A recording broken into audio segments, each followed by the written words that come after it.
Hi Lootbags. They said this day would never come, but here we are, 3.5 years later, and we are about to try the first week of World vs. World with alliances. But what are alliances, you might ask? See, there has been a lot of confusion over the years. Does it require you to join a guild to play World vs. World?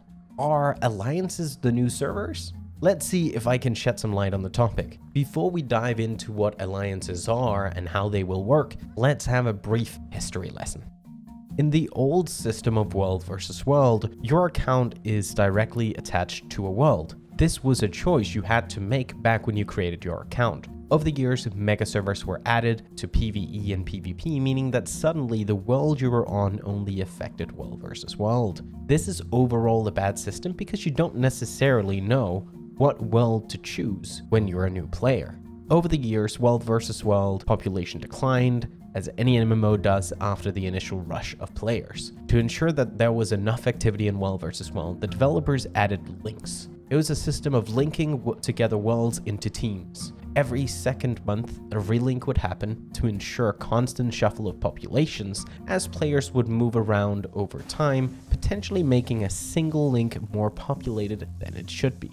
This shuffle of players was amplified by large groups of players that would transfer to lower population worlds after every relink, essentially nullifying the attempt at balancing the populations of the world. And that has brought us to where we are now. In a place where big groups are moving around every 2 months, attempts of population balance are difficult, and new players having to choose a world that they don't even understand yet. But Guild Wars 2 had a plan, and that plan was called Alliances. After 3.5 years, the first Alliances beta is upon us. So, what are Alliances?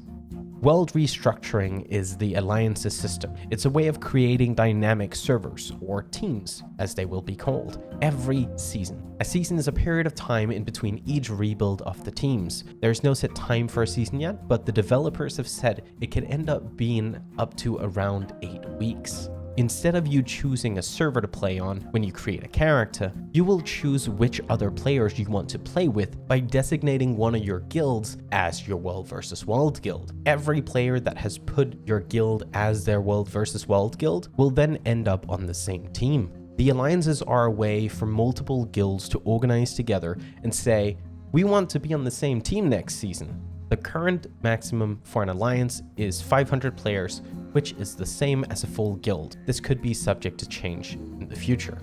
What if I don't have a World vs. World guild? That's perfectly fine. What will happen is you will be automatically placed on a team if you're considered an active World vs. World player. If you're not, you will get the option to choose a team the first time you enter World vs. World. Teams do have a population cap, just like servers do now, such that new and returning players can't just stack a single team.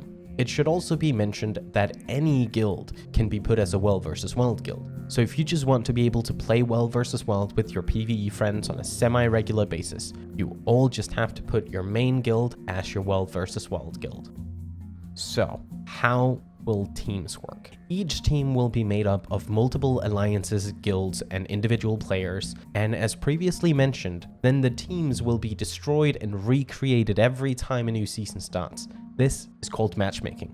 This matchmaking will be sorting all alliances, guilds, and individual players by their World vs. World participation and playtime, and then places them on different teams. The parameters for matchmaking might change in the future.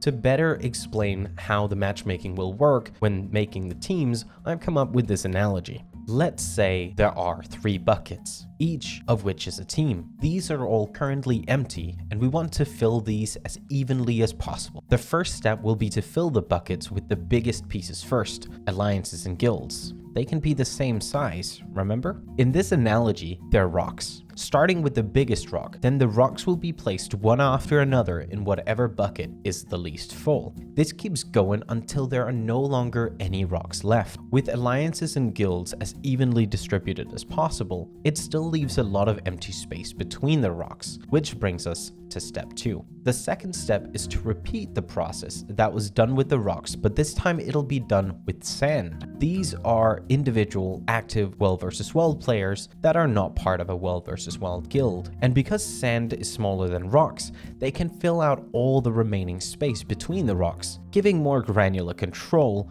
on how full each bucket gets. In the end, each bucket will be as evenly full as possible, giving us more balanced populations between teams. Alliances is going to be the biggest update we have ever seen in World vs. World, because it fundamentally changes how teams are made and thereby how matchmaking happens. And it shapes a future for World vs. World that looks brighter than ever. One of the biggest wins from my side is whenever a new player comes to the game, they can join a guild and not have to worry about transferring to play with them in World vs. World. With this system, players are encouraged to organize themselves before population balance takes place, not after, which I hope is going to bring a lot more fun matches in the future. What do you all think? Will alliances make or break World vs. World? Throw a comment below. As always, thank you so much for watching. If you liked the video, give it a thumbs up and subscribe. If you don't like it, give it a thumbs down. I'm Reddish and I stream on Twitch TV/Reddish every Monday, Thursday, and Friday.